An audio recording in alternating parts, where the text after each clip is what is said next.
different types of learnings, right? That it was supervised learning, unsupervised learning, semi-supervised learning, reinforcement learning, right? And then how can we identify the problems for which different kind of learnings can be applied, right? So there can be some problem statements in your domain where you have to apply supervised learning. For some of the problem domains you can apply unsupervised learning. So all these things we have seen, correct?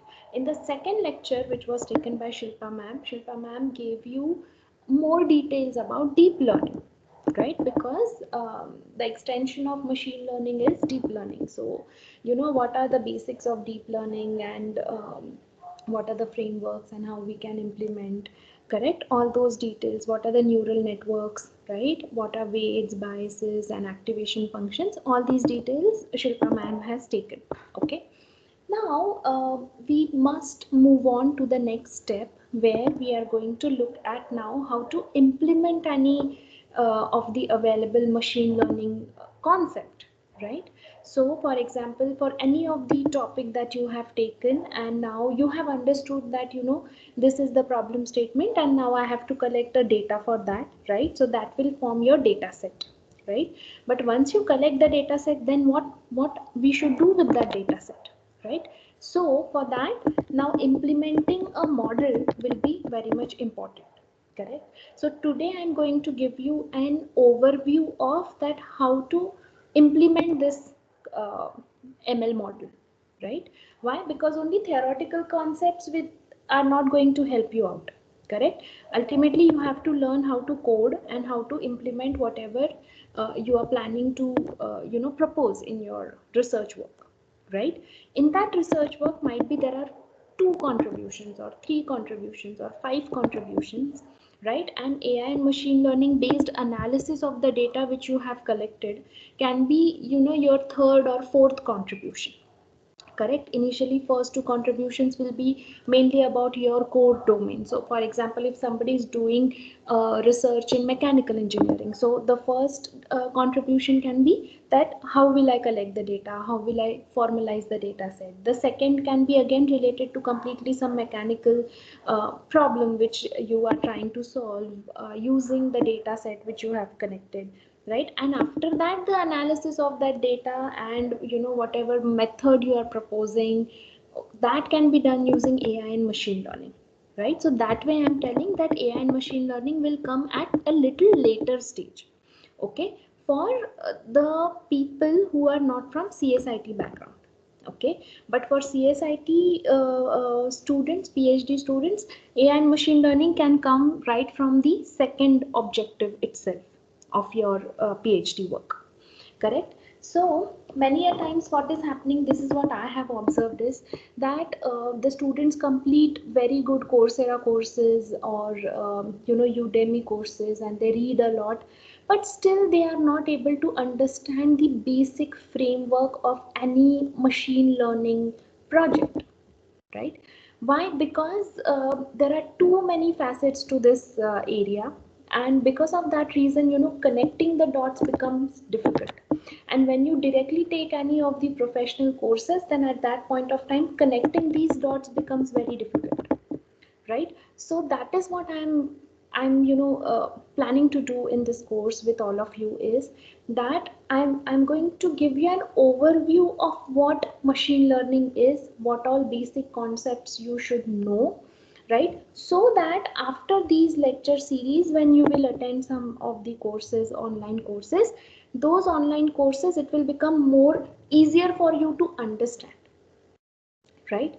So today we are mainly about various machine learning frameworks and algorithms which are available, right? And in the afternoon session, then we are going to have a hands-on demo session on Python, and we will see that how some of the algorithms can be implemented in Python and how machine learning can be applied. Okay, so the content of today is that machine learning implementation pipeline we are going to look at. Then we will see what are some of the crucial Python libraries that all of you must know, right? Next, what are the types of ML algorithms which are available? And then in the second half we will have Python hands-on demo of these algorithms as well as the machine learning implementation pipeline. Okay, now machine learning pipeline overview. So see, only selecting one algorithm and doing data analysis is not known as machine learning model.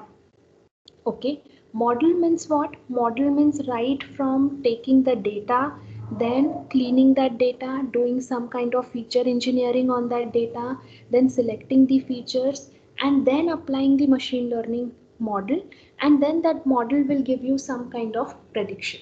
So this whole pipeline is very very important. So when you say that I'm implementing a machine learning project, at that point of time you need to take care of all these steps, right? Which means that only knowing what is random forest, what is SVM, or what is CNN, or what is RNN in deep learning is not going to suffice. Why it is not going to suffice? Because these are fixed set of algorithms which are available, right? Now,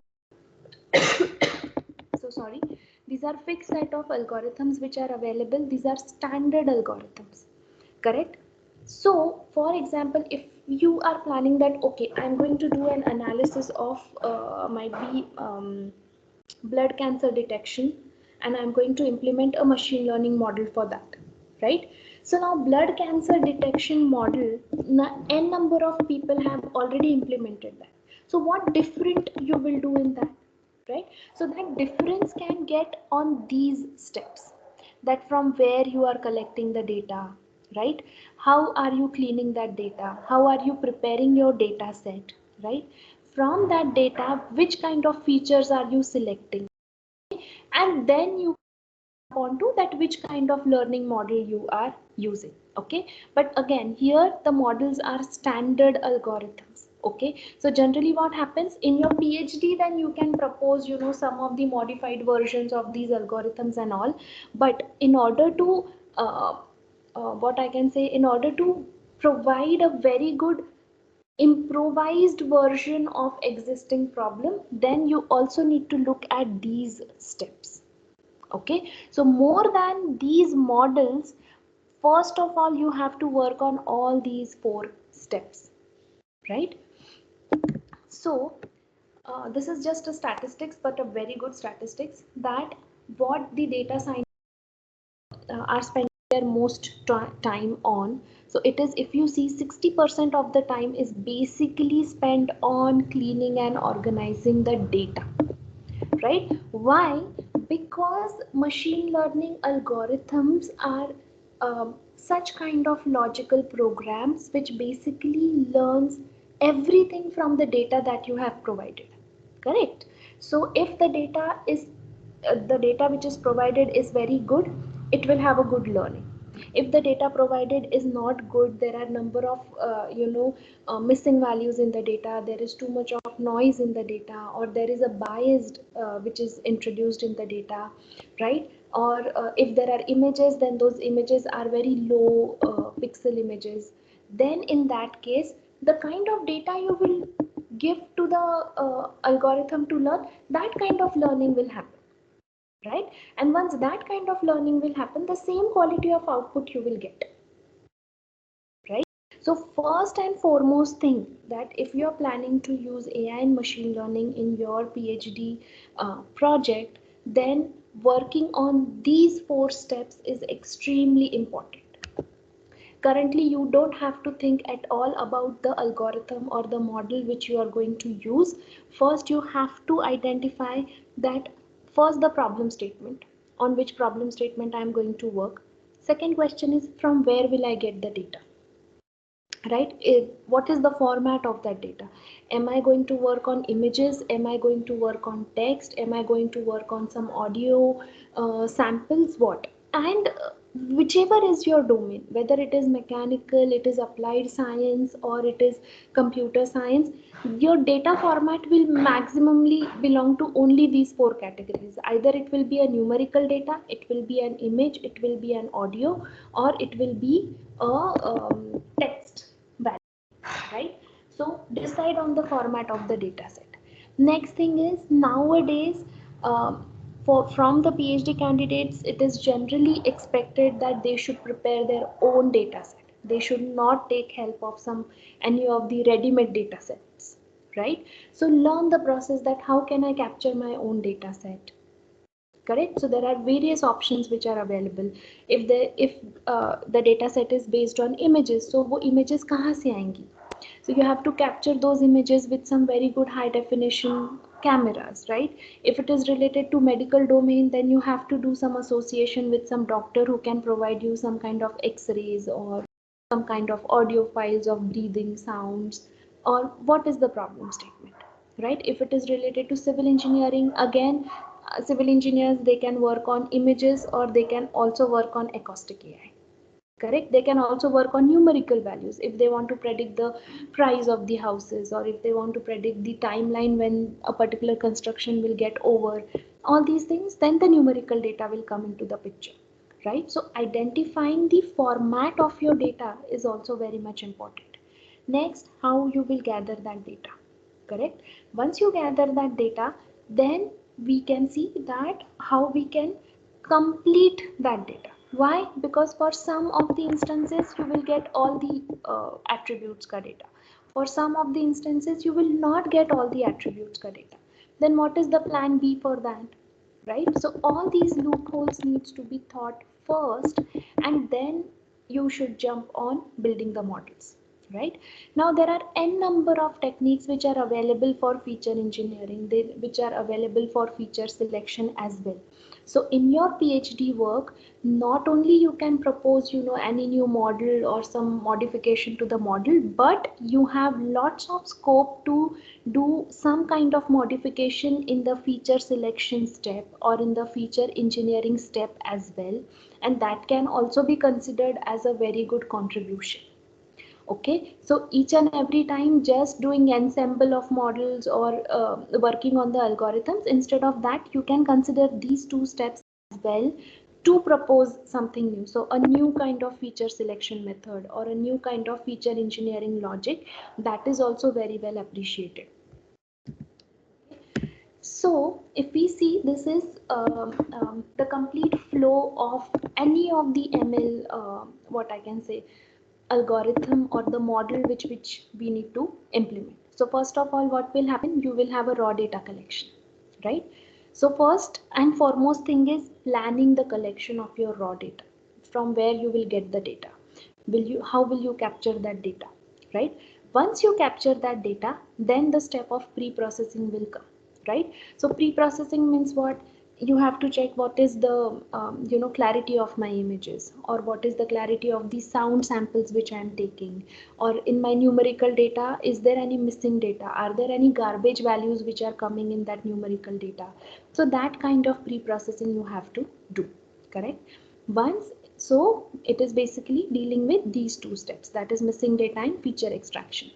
Once it is done and your data set is ready, after that then you have to split your data set, right? Why to split your data set? Because from the data your algorithm is going to learn, right? But how well your algorithm has learned from the given data set, that can be decided by what step? By testing that algorithm, right? So to test that algorithm, again we will need some data, right? So for example, if I have a data set of all the plants, correct?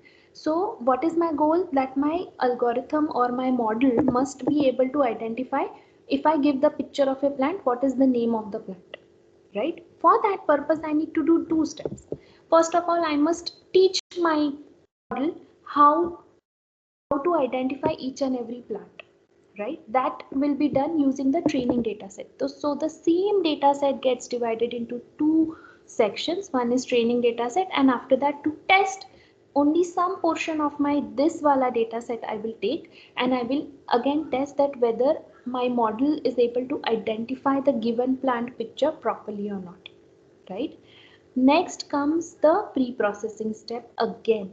Okay, in this, now what we have to do, from that plant picture I need to identify which are my differentiating features, which will help me to identify difference between a rose plant and a sunflower plant, right? Now where that difference can be, that difference can be in the shape of that object, the difference can be in the color combinations of that object, the difference can be in the background of that object, right? The difference can be in the pixel level locations of that object, correct? So that is done in this step. Okay, one by one in detail we will see in the next slide what do we mean by feature selection, what do we mean by dimensionality reduction. Once this is done and my features are fixed, that from a given image I am going to learn these 10 different attributes for each and every image. Okay, and based on these attributes only, whatever new picture is provided to me, I will test whether what are the values of these features, and based on that I will tell whether this is a rose or a sunflower or a jasmine flower or a marigold flower, right? So this is my learning algorithm. Once that is done, then hyperparameter optimization. Now this step is extremely important.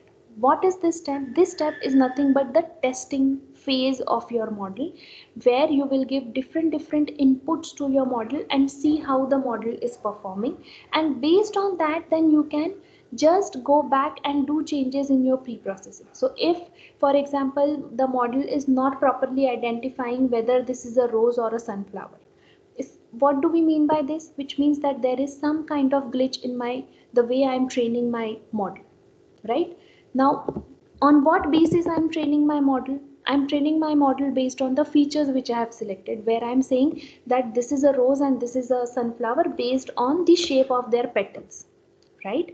So which means that I have not selected my features properly.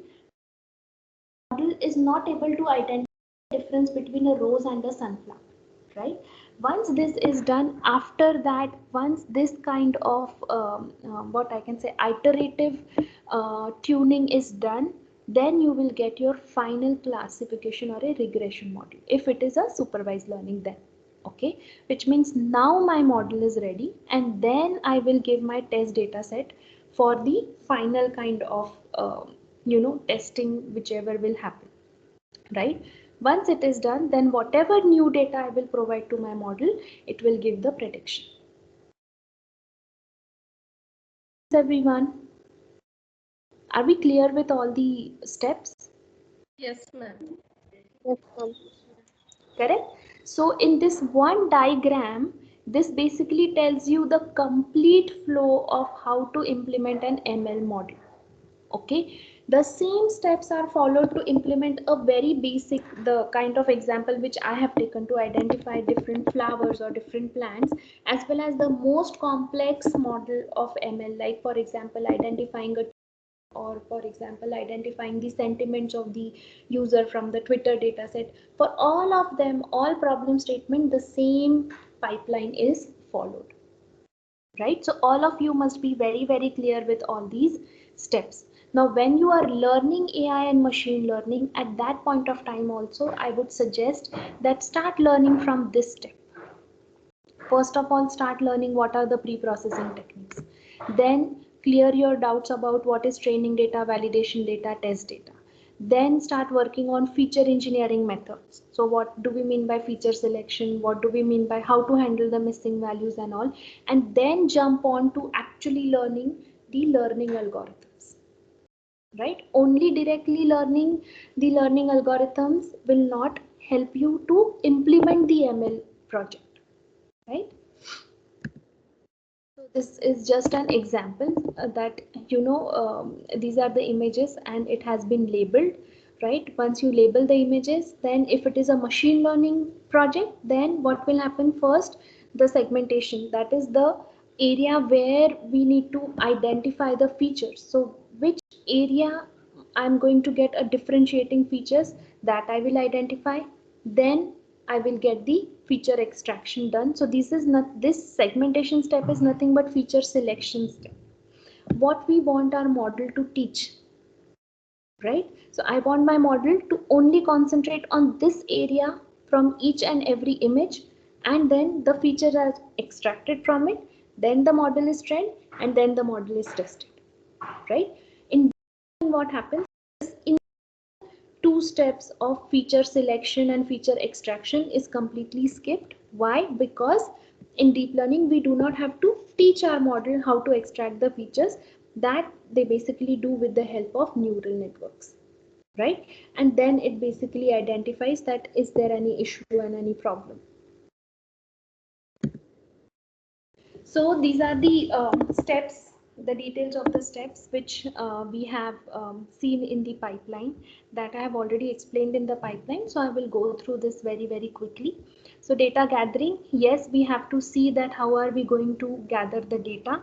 Are we going to gather it manually, or are we going to have some kind of automated system made which will help us to gather the data, right? Once the data is gathered, after that the equally important step is to annotate the data. If you are using a supervised machine learning model, or if you are planning to use a supervised machine learning model, then annotating that data, generating the labels is also extremely important, right?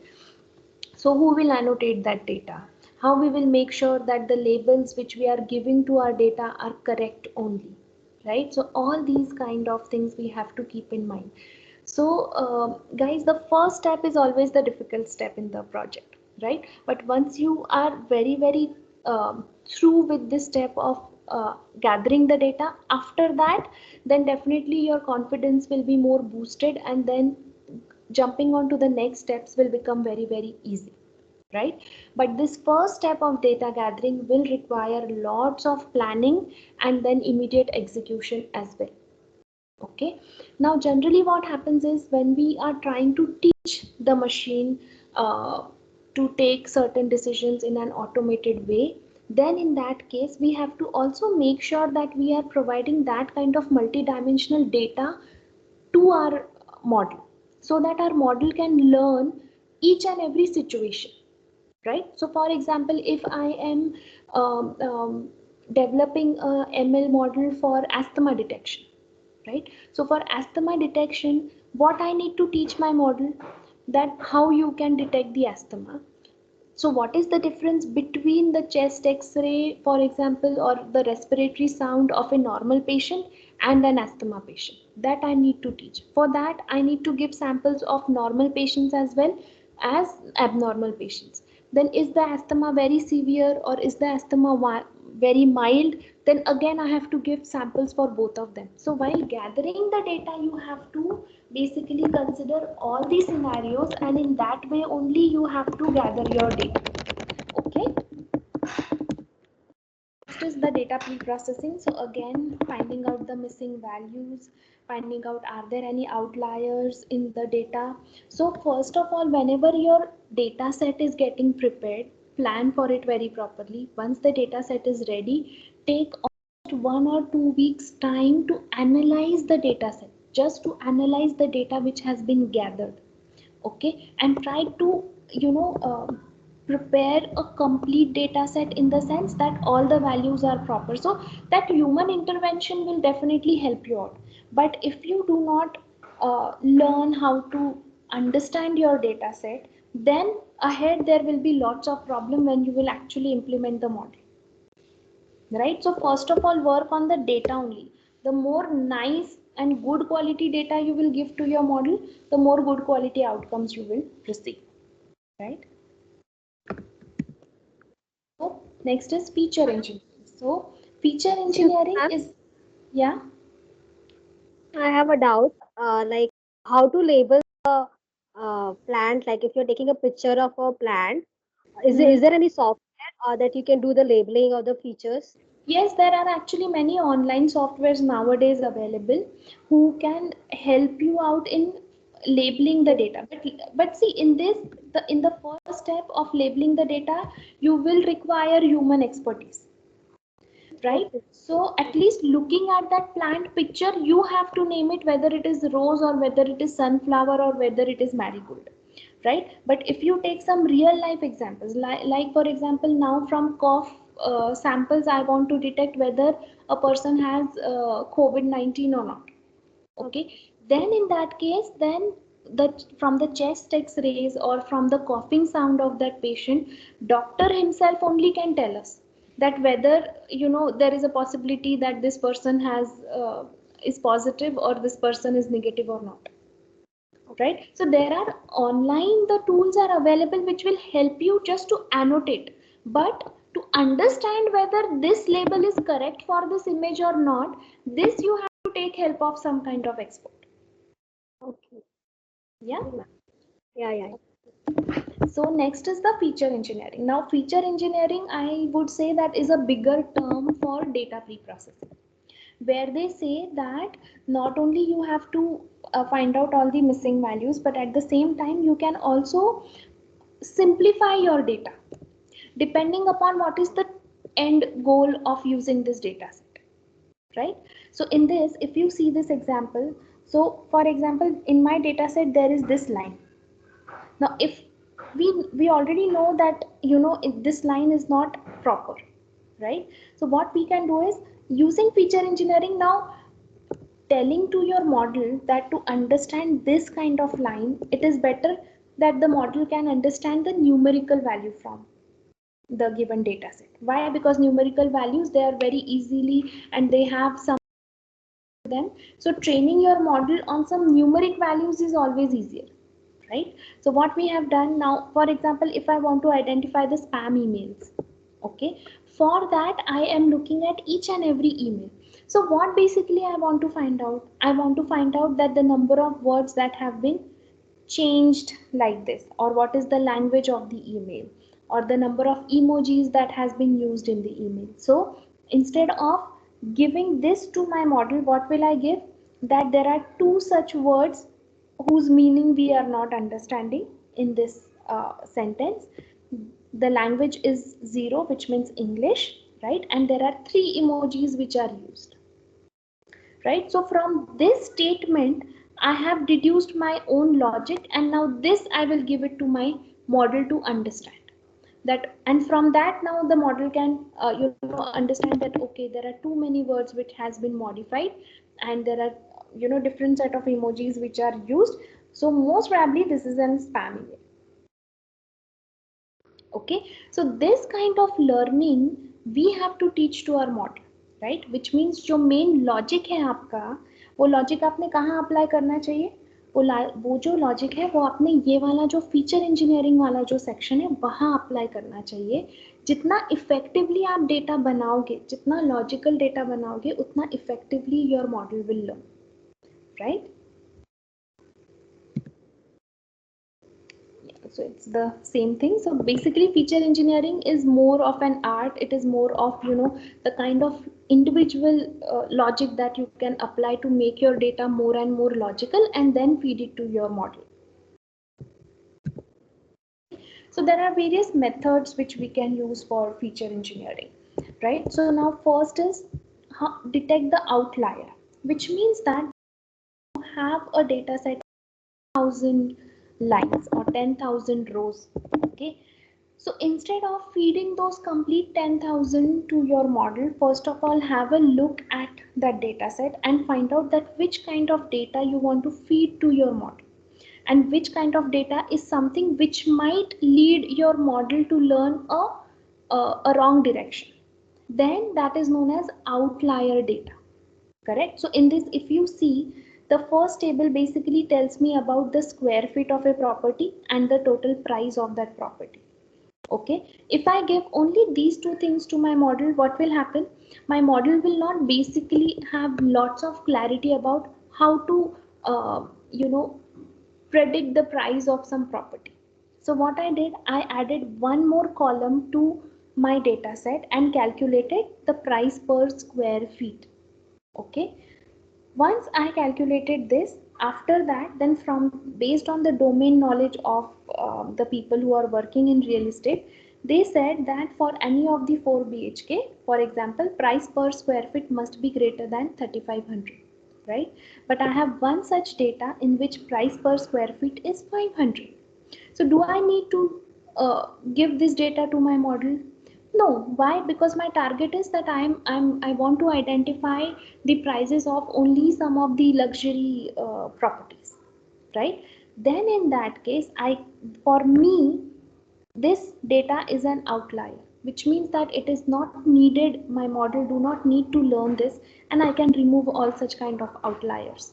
So if there are, from those 10,000 rows, if there are 2,500 properties which are below the price per square feet of 500, I can simply remove them because I know that they do not fit into my luxury segment.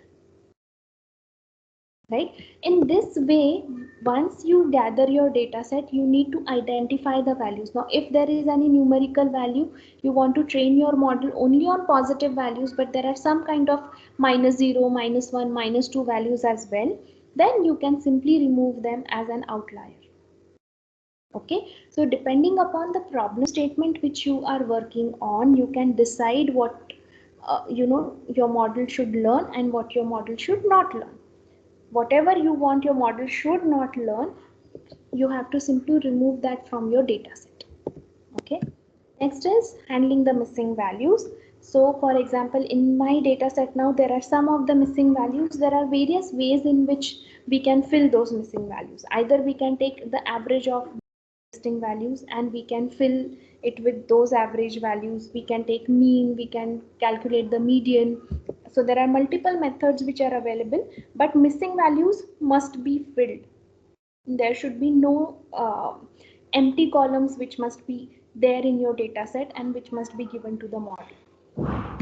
Okay, next is one hot encoding. This technique is very much useful when you have lots of text data. Okay, now instead of looking at the first example, first look at the second example. Now what is this? This is a document ID, this is the user ID, and it is that which document has been viewed by which user for how many times.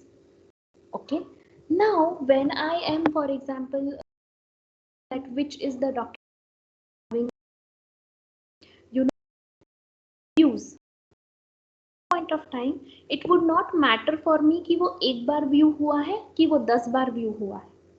Correct? So what will I do? I will just convert these values into binary values of zeros and ones. Getting?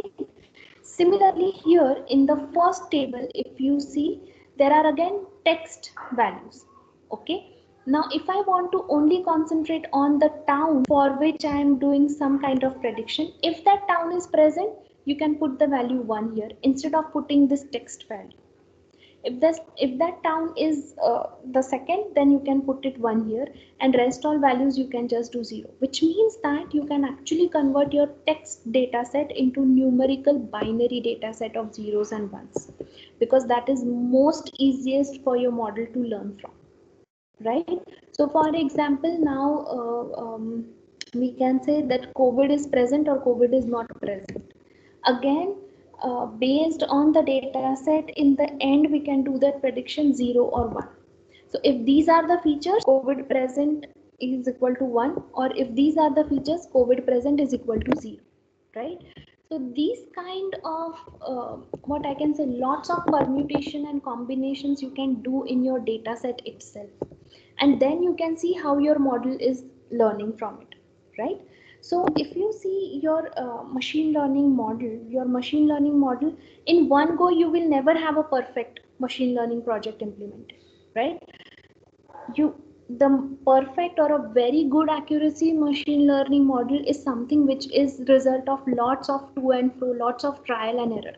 So if so learning a machine learning project and implementing a successful machine learning project is mainly about trying n number of things, right? So अगर missing values निकालनी है, एक method से आपने निकाला है, try to implement multiple methods, try to see what is happening when I am using method A, when I am using method B, when I am using method C, right? So it is maximally about trial and error.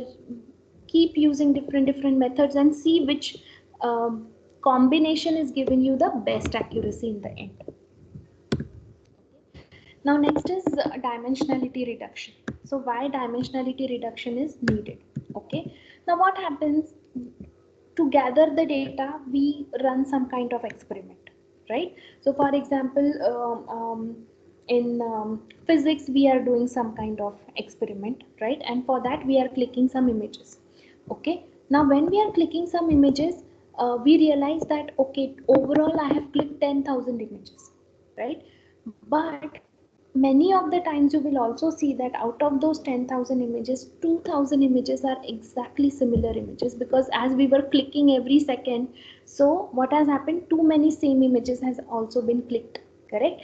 So instead of giving your model 2,000 same images, it doesn't make any sense to us, right? So in that case, then we have to identify, remove the duplicate values as well. And also, if there are multiple too many features which are there in my data set, we can also reduce that. No, I want my model to only learn from these 5 features of my data set. Rest all of the attributes of my data set, I do not want it to learn, right? Now this control we can't do when we are performing an experiment. When we are performing an experiment, we have to take out all the values and all the features or all the attributes, okay? But once it is collected, after that, then you can reduce the dimensions of your data, and then you can feed it to your model to get trained, right? So similarly, if you see, if we take an example of a sensor, so if we are gathering the data from a sensor, what will happen? Sensor automatically provides data for every second, right? If we are, for example, gathering the data of temperature, so 1 second it will give you the data of the temperature, right? So with this, what will happen? Lots of redundant data will also get generated. So in that case, then reducing the dimensionality is very good option, okay?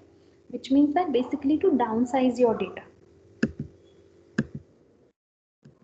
right? So we have already seen that when we have too much of redundant data or a repetitive data, that will basically hamper the accuracy of your model. Why? Because unnecessarily it is learning too much from a similar data, right? What we want our model to learn from diverse data, not from the same data. So it basically helps in proper visualization.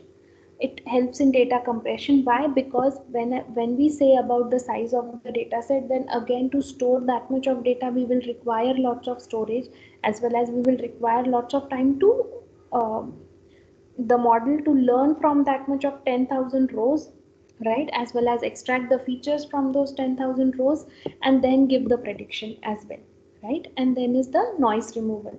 So noise removal means what? That if the same amount of data if I am giving, or if, then what will happen if there is a noise in the first image, for example, and I have clicked multiple pictures of the same at the same moment, then the same noise will get percolated in all those images, right? So if I remove that one noise wala image, automatically all the clone of that images will also get removed from my data set, correct?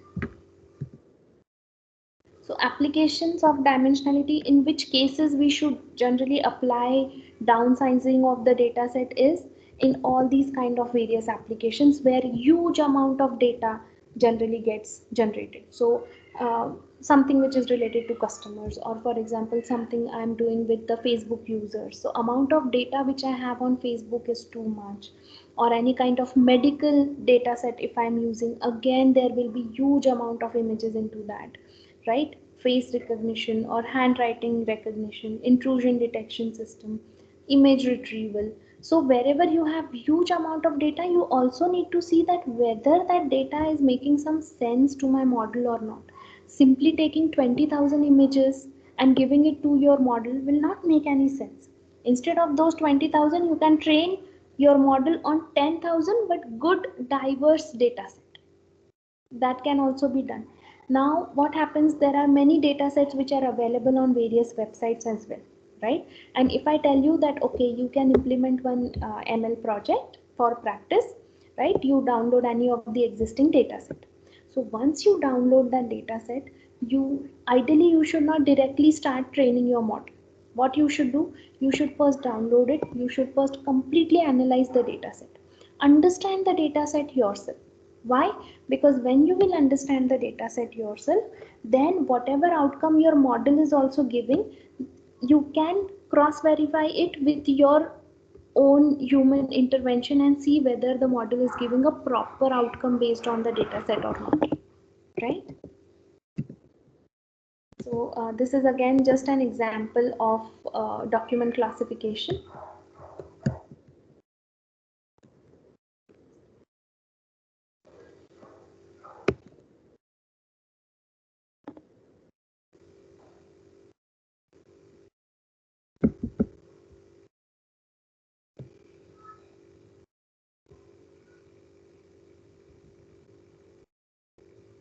Just 1 second, there is some kind of delay in my system.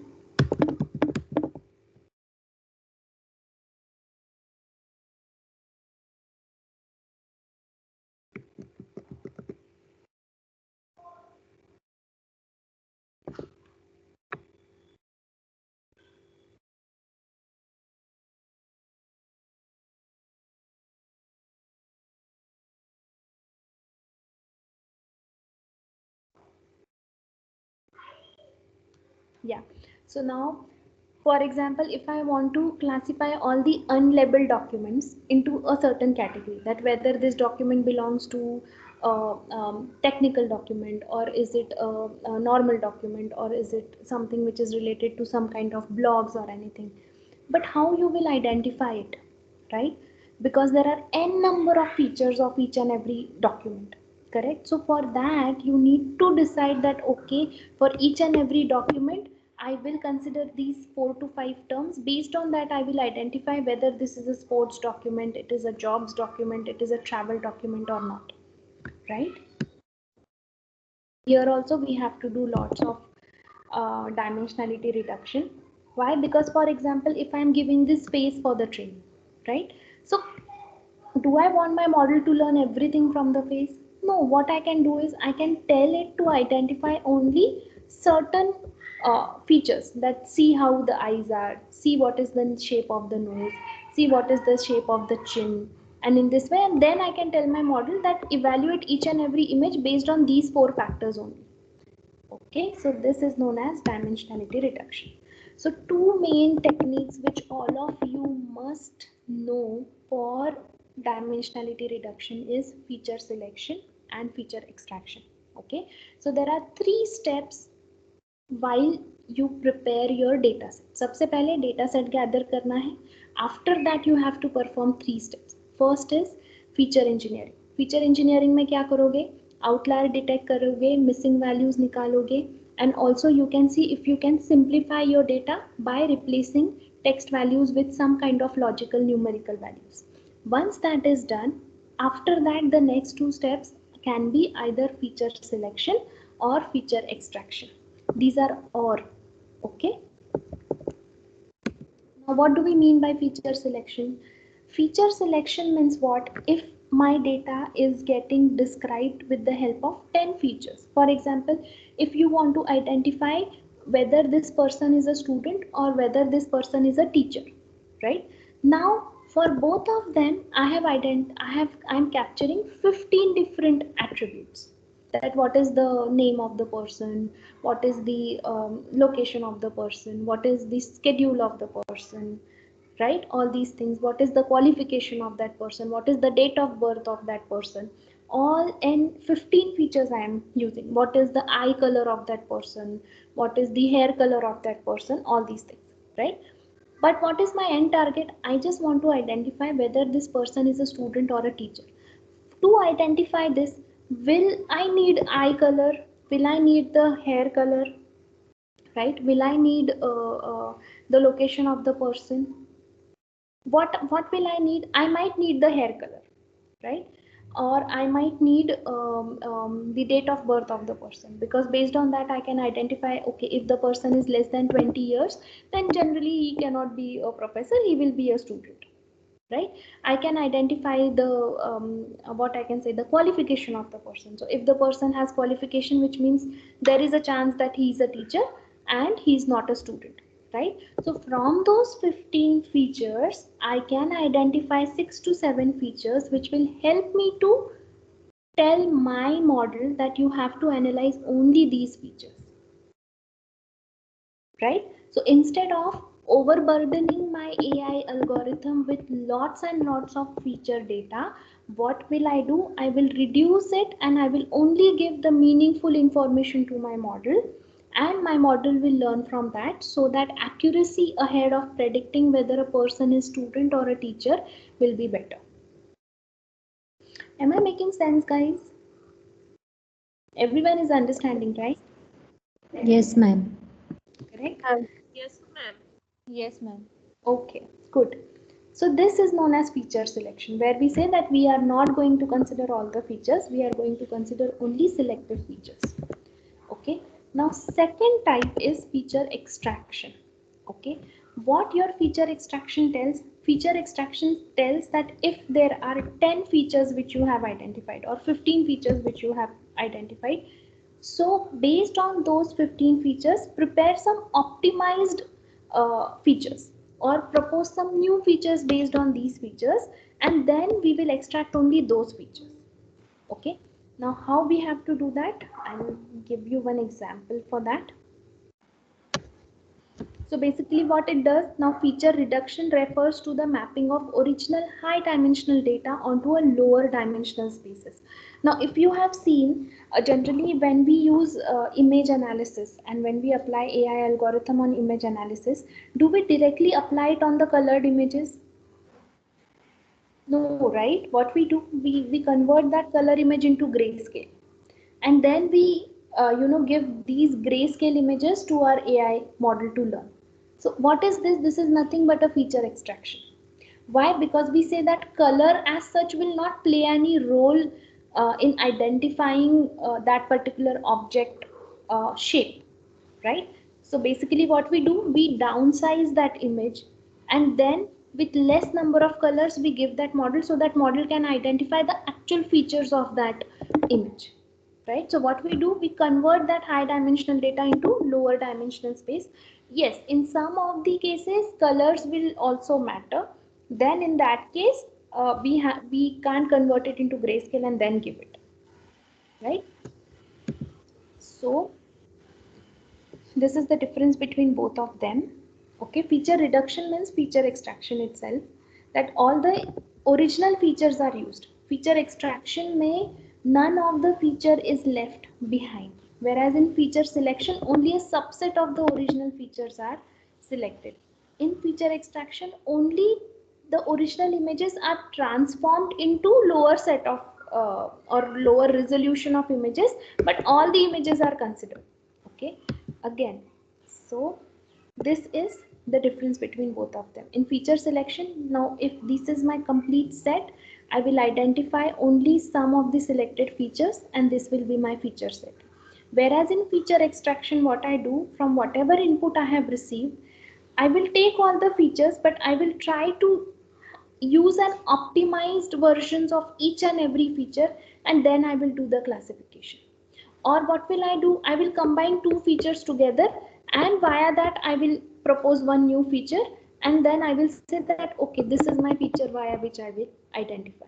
So मैं original feature set को reduce नहीं करती हूँ, मैं उसी को optimise करती हूँ एंड देन फिर मैं उसको यूज करती हूँ, right? So again one more example. Feature selection, these are the features. I am selecting certain features. In feature extraction, what happens? I am not selecting certain features from here. I will combine all of them in different manner, and with that I will come up with only two features, that is feature 1 and feature 2.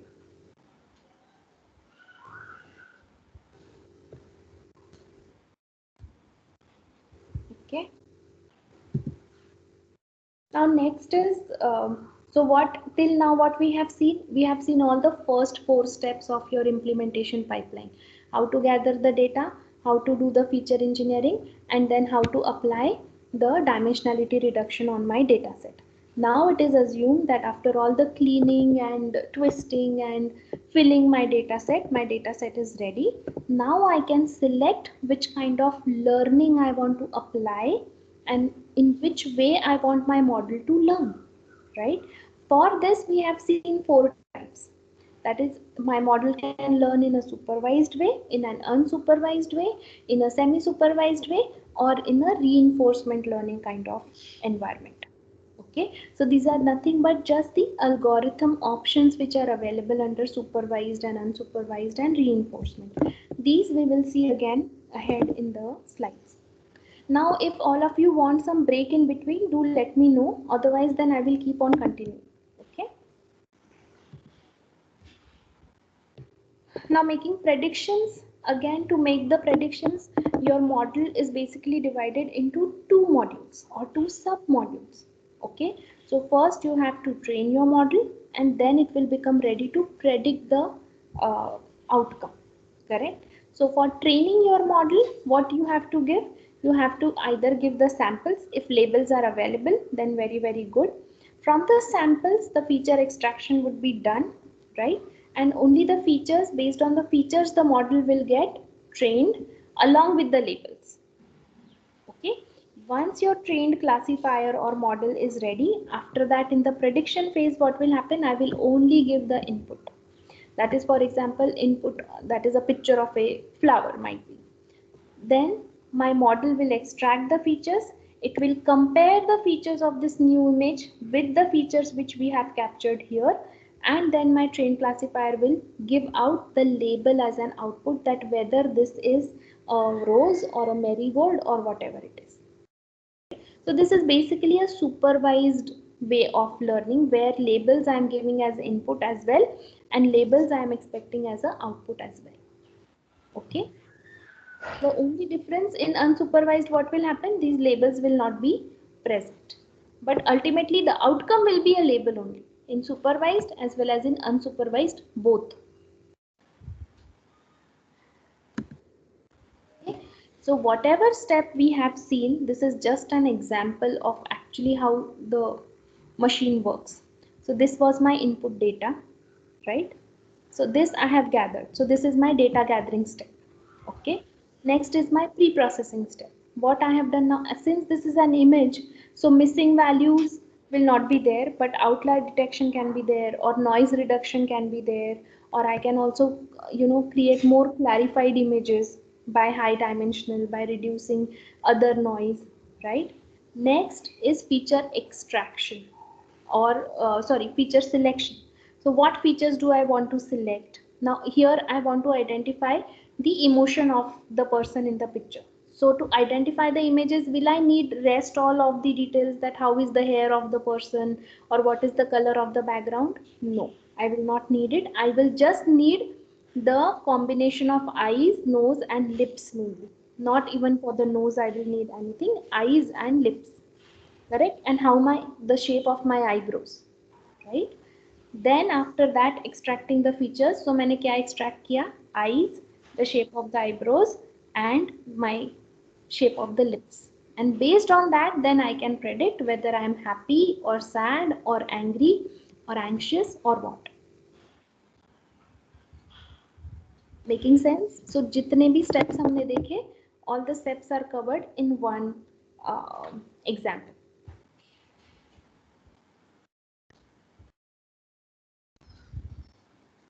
Now similarly, now we have taken example of this phase. If I want to implement something in mechanical, then what will I take?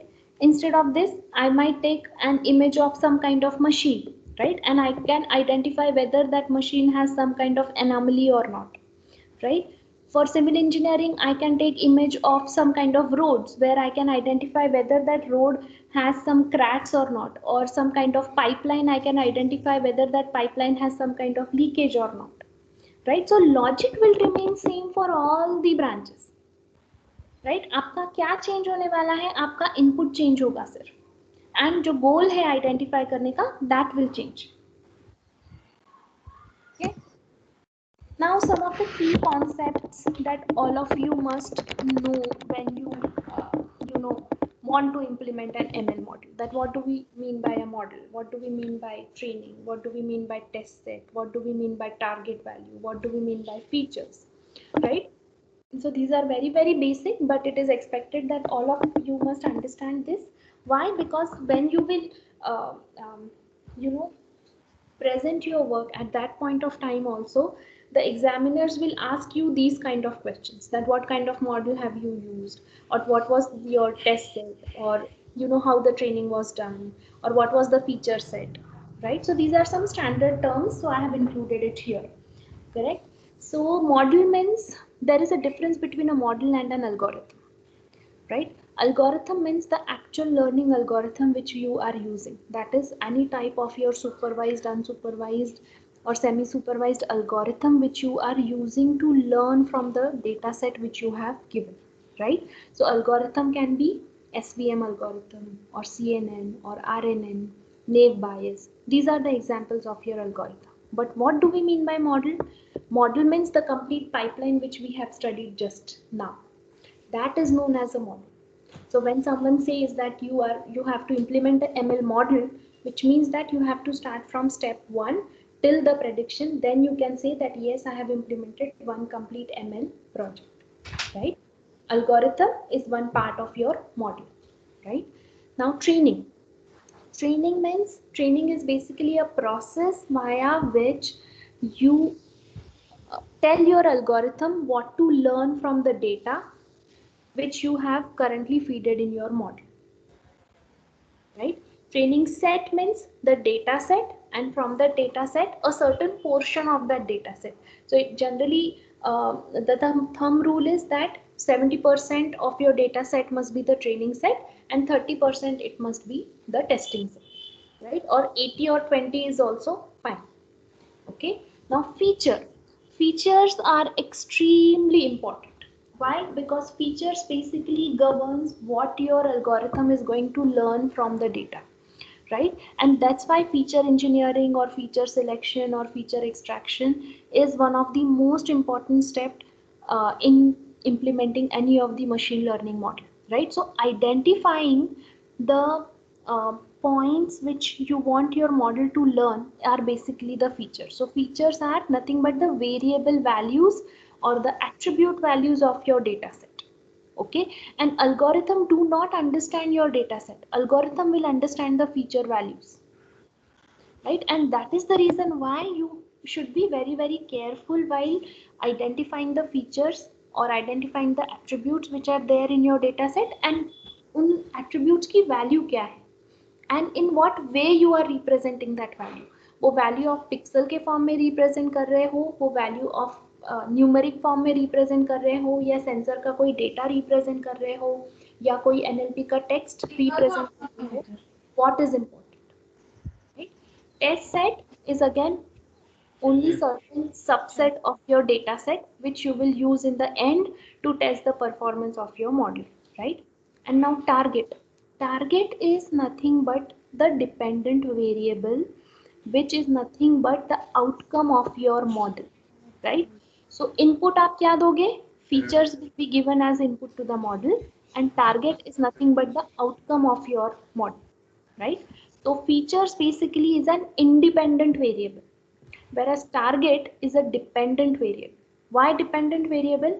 Based on the features which you are giving in your model and which your algorithm is learning, the value of target is dependent. That's why we say that target is a dependent variable and features are the independent variables in your ML model. Okay. Now data set, again very important to understand what do we mean by training data set, validation data set, and testing data set. Now I'm just telling you two basic things for your machine learning model. Why? Because I want all of you to understand it now. Why? Because when you write some, technical research papers at that point of time, or when you execute some kind of experiments related to machine learning, at that point of time, understanding all these, what I can say, very basic concept is very important. Even in the research paper, we have to mention everything, that what was the training data set ka size, what was the validation data set ka size, what was the testing data set, right? What were my feature values, what were my target values. So all these are very technical terms, and you have to mention all these things in your research paper when you will write for the PhD, right? So training means again the same data set gets divided what you want your model to learn. Validation is a new term here. Why? Because not only training the model is important, but again remember the step which we have seen, hyperparameter tuning? So during hyperparameter tuning, what happens?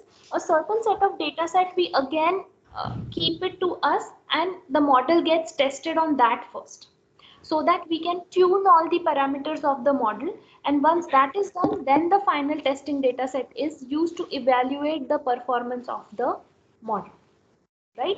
So generally, instead of dividing your data set only in two sub data set, that is training and testing, it is advisable that we must divide it into three, that is training, validation and testing. And generally the size of validation is smallest. So if you have 10,000 rows ka data set, then 7,000 will be your, or 8,000 can be your training data set, 1,000 can be validation, and again, sorry, 7,000 will be this, 2,000 will be testing, and 1,000 will be validation. So validation ka size is always the smallest. Can you just unmute? There is some kind of noise which is coming.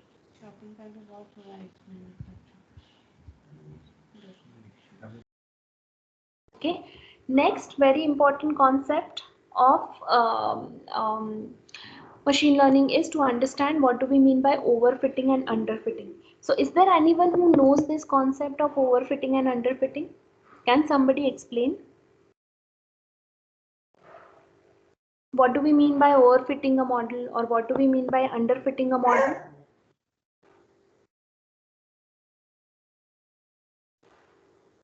Has someone came across these terms? Hello. Hello? Yes, ma'am. Ma'am, overfitting means if you have a model which is fitting all the points or maximum points, then and but it will not be a generalized one. That's why a problem. That's why I say and underfitting ki, it is not following, or it is not covering most of the things. So that will be underfitting. That is also not desirable. Right. So see, again in simple terms, I will tell you. Overfitting means what? That our model has been overly trained. Which means जो हमने training का data set दिया है, based on the training data set, my model has learned too much, and more than learning, my model has memorized the things. Right? Memorize the things means what? If I give 10,000 images of cat and 25,000 images of dog, so while training, what will happen? Instead of understanding the features, that based on these features we can say this is a cat, and based on these features we can say this is a dog, instead of that, what it will do? Initially it will train based on the features, but later on it will just memorize that, okay, if this is the image, she's a cat, if this is the image, she's a dog. Because of this, what happens? The training accuracy is very good of your model. So while training, it will give you an accuracy of 90%, 92%. But while testing, what will happen? अगर उसी cat का picture मैंने थोड़ा सा twist करके दे दिया, या थोड़े से colors change करके दे दिए, it will not be able to identify that this is a cat. Why? Because it has not learned, but it has memorized that this is a cat. So this is known as the problem of overfitting. Okay, where due to too much of data, what happens? It starts memorizing, and also when you give huge amount of data, which means that there is a chance कि उसमें noise भी होगा, noisy data भी available है, it will also learn that noise from the data set. Right? When it learns that noise or the garbage value also from the data set, then but obviously in the test there will be some kind of confusion in your model, and the prediction will not be appropriate. Whereas in underfitting, what happens? In underfitting, the training accuracy itself is not good.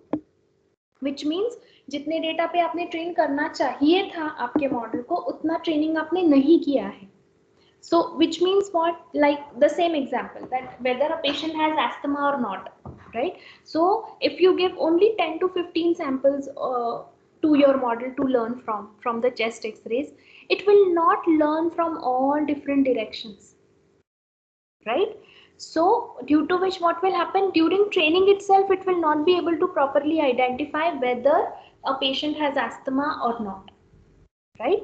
So too little data given to the model, that is also not good, and too much data given to the model, that is also not good, right? So what we have to do is, we have to achieve an equilibrium between what you are giving to your model. So I just hope today all of you have also understood the importance of the first step of your ML project, that is the data.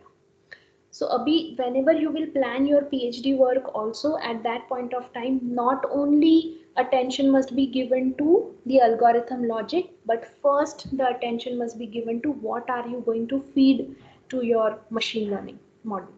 Right अगर कोई chemistry का कोई topic है so if there is any some kind of chemicals data which you want to feed, so first you have to see that what kind of data gathering I'm doing, what is the you know again outlier hai kya, missing values hai kya, all these things, and then you have to do. If that is completely, the data processing pipeline has been done very very nicely, there will be no issue of overfitting or underfitting.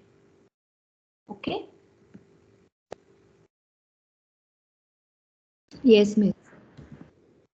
Now, let us jump to the next section of today's lecture, that is Python tools for machine learning. Right. So all of you must understand that there are four categories of these tools. Now, if you go online and if you see, you will see lots of these. कि NumPy है, Pandas है, Weka है, TensorFlow है, Jupyter Notebook है. But what are all these things? Right, so I thought that it is better that I create these categories for all of you. See, the first and foremost thing that all of you must learn is code collaboration tools. Okay, so currently two very good options which are available for code collaboration tools is either use Jupyter Notebook or a Google Colab. Both of them are good. Okay, what these two tools does, these two tools basically help us to collaborate the complete code, and they are completely what I can say, um, they are completely comfortable with all Python libraries, right? So either you can use Jupyter Notebook or you can use Google Colab, and then you can make help of Python libraries, MLDL environments, or cloud-based products for M. Okay. Now, what is the difference between Python libraries and MLDL environments? Python libraries are libraries which are developed to perform one particular single task. Okay, like for example, if you take example of NumPy, so NumPy is a Python library which basically will help you to work with the arrays, or it will help you to change your data and convert it into form of 2D arrays or matrices, and then do some kind of analysis, or then apply some kind of ML algorithms onto it, right? So basically NumPy helps us to put our data into some kind of data structure, and that is especially arrays, right? Matplotlib if you take, or Seaborn if you take, both of them are very good data visualization tools or data visualization libraries. So these libraries are basically used in the end of your code of the Python, where your you have loaded the data, you have placed them in the arrays, then you have applied algorithm, and in the end you want to visualize the graph or what is the analysis or the result, then Matplotlib or Seaborn is used, right? NLTK is very good library, especially for NLP related projects. So analysis of text, if you want to do, then it is very much possible using NLTK, right? SciPy is again a very good library, and especially it has mainly all the tasks related to regression or classification or logarithmic task, then this library is very much useful. Okay, Pandas is something which is especially for the data analysis task. Okay, so Pandas can very well take the data from various data sources like Excel files or SQL. The connection of Pandas is very very good, and the data analysis if you want to do, then Pandas must be used. Okay, so ये सारी libraries को आप कहाँ call करोगे? All these libraries you will call it in the Jupyter Notebook, depending upon the kind of task that you are implementing. So for some kind of task you might need a combination of NumPy and SciPy and Matplotlib. For some of the tasks you might need Pandas, NumPy and Seaborn. Okay, so a very good documentation of all these libraries are available, right? And depending upon what task you want to implement, you can select certain libraries and just give, it's a one line code, you have to give a call to these libraries in the Jupyter notebook wherever you are writing the code, right? Now, apart from libraries, there are certain environments or frameworks are also available for machine learning. Okay, so these are like scikit-learn is one of the most used environment. Scikit-learn, it has all the algorithms ka code ready. So all regression, classification, or your CNN, RNN, that is deep learning, all the algorithms, they are already available. While giving a call, you just have to write scikit-learn or sklearn dot and then the name of that algorithm, and you don't need to uh, put any code yourself. Okay. Similar to scikit-learn, you have scikit-garden as well. So whatever um, random forest algorithms or decision trees algorithms, the code for all of them ready-made is available in scikit-learn. Scikit-garden. TensorFlow, Keras, Caffe are extremely good for deep learning. Am I audible or is there some kind of noise coming? You are audible, miss. Okay. So the above ones are very, very good for ML. The below ones are very, very good for deep learning. Why there is a difference? There is a difference because TensorFlow, Keras or Caffe, they basically are extremely good with the implementation of neural networks, where you will not give any labels, but there will be neurons and there will be activation functions. So code of those activation functions or loss functions, optimizers, various optimizers, everything is given in TensorFlow or Keras. Now Keras is something which is again an open source, and Keras can be used on top of TensorFlow. So basic code जो आप Jupyter notebook में करोगे वहां पे आप tensor flow को call करोगे, उसके अंदर कोड स्टार्ट करोगे, and about that then you can use Keras libraries as well. Okay, so depending upon what you want to implement, first you can choose any one of them, Google Colab or Jupyter Notebook. Currently Google Colab I would say is more better to learn, right? And then what task you want to perform, based on that कौन सी library use करनी है, कौन सा environment use करना है, that you can decide.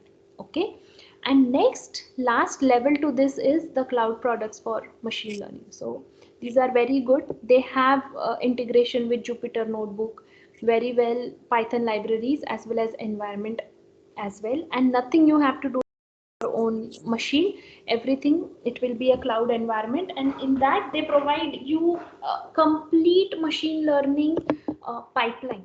So there are libraries or products which are available to extract the data from the sensors, then pre-process it there, do your feature engineering, then you apply your algorithms, and finally you can also see the results. So all the complete pipeline. Microsoft Azure is very good. Amazon Web Services, AWS is also good. Google Cloud Platform is also good. Only the thing is, currently, if you want to try something, then you can try Microsoft Azure and AWS. Both of them you can start learning. But now, what should be the flow to learn all these things? So, Excuse me, ma'am. May I interrupt? yeah. Ma'am, to start with, which one you would prefer, the cloud-based or the, uh, lap, uh, Dear, to start with, you should not start with cloud-based. The same thing I'm telling. Now, see this flow. So to start with, first you should start yourself getting extremely comfortable with either Colab or Jupyter. okay. Okay. Once that is done, after that start learning these libraries. There is so much of data available online. Very good material is available, which will, in detail tell you that how you can use NumPy, how you can use Pandas, how you can use scikit-learn, right? scikit-learn is something, अगर आप Jupyter या Colab use कर रहे हैं किसी project के लिए, सबसे पहली library which you need to load is scikit-learn, right? Okay. Along with scikit-learn, then you can install NumPy or Pandas, right? Mm-hmm. So Mm-hmm. next you should understand these libraries. Once you understand these libraries, next comes the environments. Okay, so Okay, ये आपके fine. हो environments is TensorFlow or scikit-learn or scikit-garden, that. Once you do that, then ideally you should do specialization courses or hands-on courses on Coursera or Okay. yeah, Coursera are the standard ones. So the ones which are from deeplearning.ai के जितने भी courses हैं आपके, जब आपको ये दोनों चीजें आ जाएंगी, then you can understand deeplearning.ai के hands-on courses. Okay. Okay. Fine. Once you do this, then in the end, you must move on towards Microsoft Azure or Google Cloud or AWS. Okay. Okay. Okay. Now, should we have a break of 5 minutes? Yes, ma'am. Okay, fine. Yeah. Yes. So quickly come after 5 minutes, huh? We have lot many things to cover.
Hello.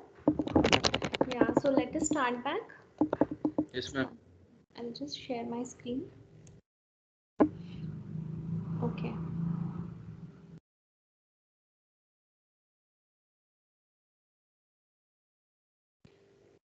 Right. Now the last section of today's lecture is of machine learning algorithms, and after that in the afternoon we will directly jump to the demo or the hands-on itself. Okay. Now machine learning algorithms, this is a very interesting diagram. Now in machine learning, we have seen already the four types of learnings, right? But now supervised learning, where we say that the labels are available along with the input, then what we can do with those, either we can do classification task or we can do regression task. Okay. Now what do we mean by classification task? We, based on the classification or the labels which are available, we can classify the given input value the similar way, that whether the given picture of a plant is a rose or a sunflower. So this is known as classification, right? So in this way we can either do only two value classification or we can do multi-class classification, right? Just one second.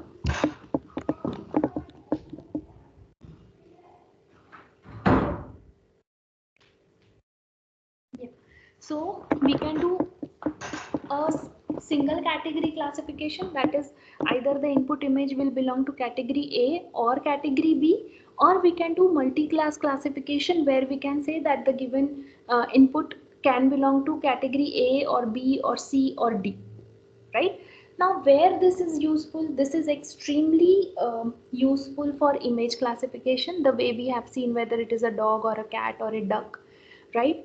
It, now what can be the real life examples for this image classification? For example, again, it can be useful for medical diagnosis, whether it is tumor or not, whether it is again asthma or not, or whether it is a COVID positive person or not, based on the chest x-rays. Lots of work has been done on that as well, right? Gender detection, whether this is a male or a female, that can also be done, right? Any kind of plant disease detection, animal disease detection, right? So where we just have to identify whether what is the type of the input, then classification algorithms are very very good, right? Fraud detection, whether the fraud has happened or not, so credit card fraud or any kind of privacy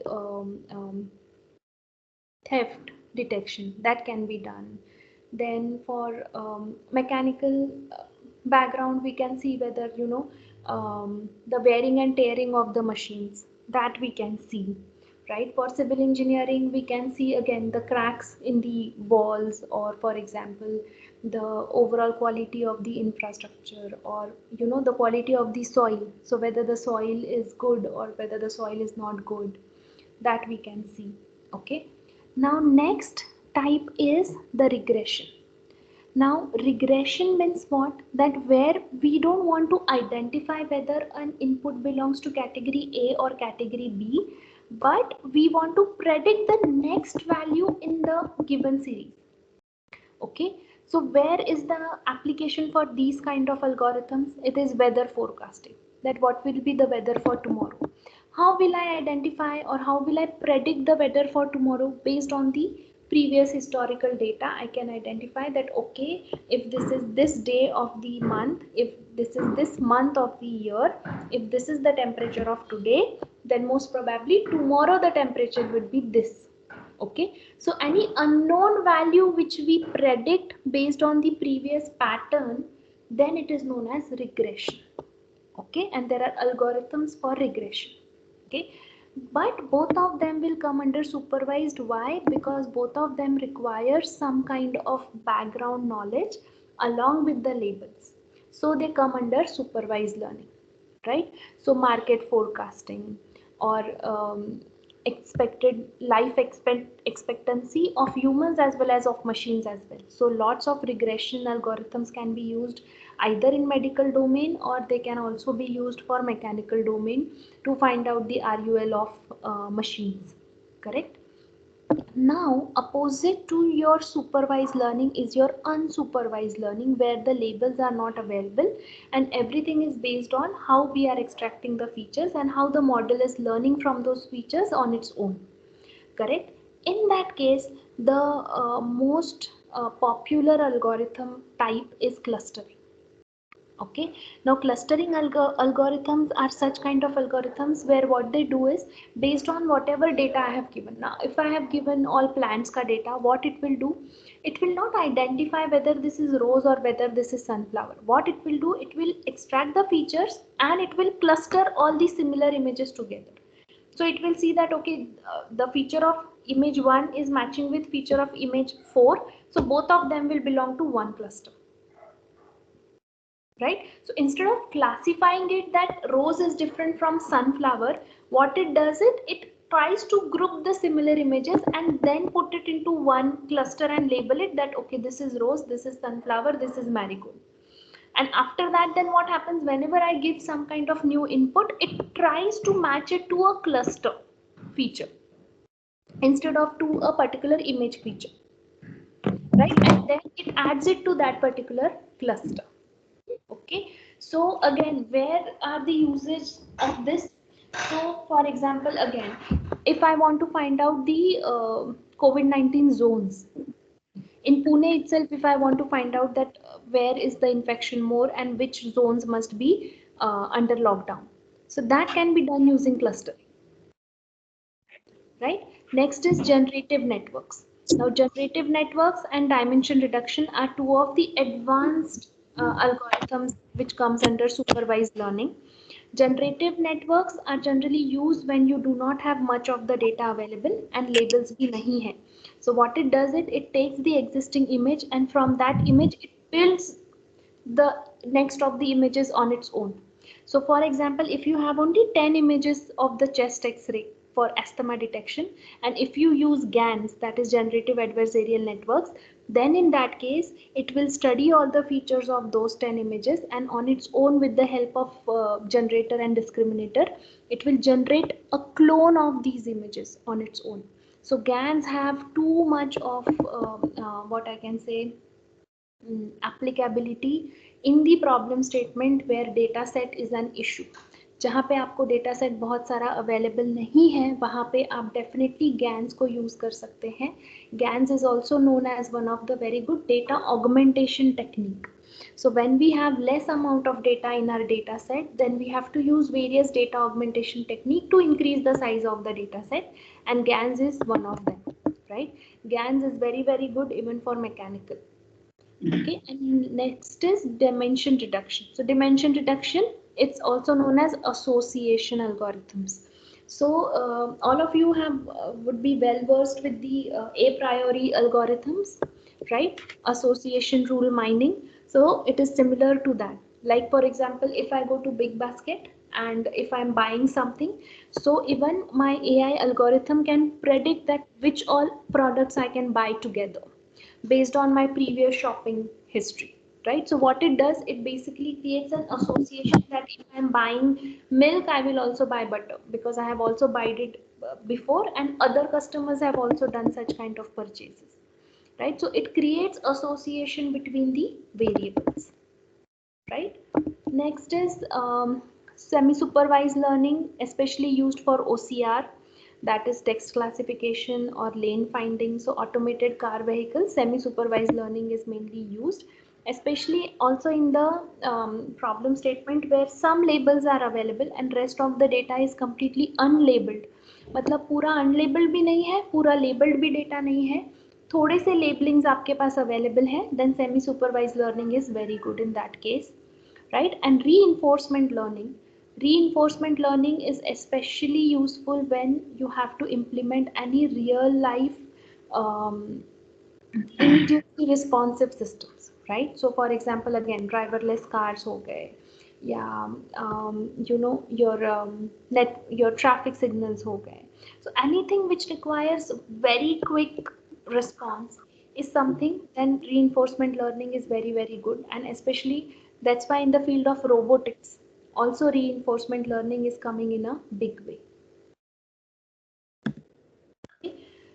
So, if we see or if we want to decide when to use supervised learning algorithm, when to use unsupervised, then if, for example, you have labels available along with the input and you just have to find out the category, which means that the target variable of yours is discrete. Okay, I hope now everybody understands what is target variable, right? So if the outcome is going to be in category, then you can use classification algorithms, right? But if the value which you are giving to your model is continuous, that is continuously you are feeding the sensor values or continuously you are feeding the temperature values, then in that case you don't have to predict the outcome as whether the sensor value is correct or not. You have to predict the next value of the sensor, then it is regression. Similarly, अगर फिर discrete data है, in unsupervised learning you can use clustering. Now, discrete also means static data. Okay, when you have a dynamic data which is ever growing data, that continuously that data is getting fed into your system, into your data set, so the size of your data set is ever growing, then in that case you can use association, that is dimensionality reduction algorithms as well.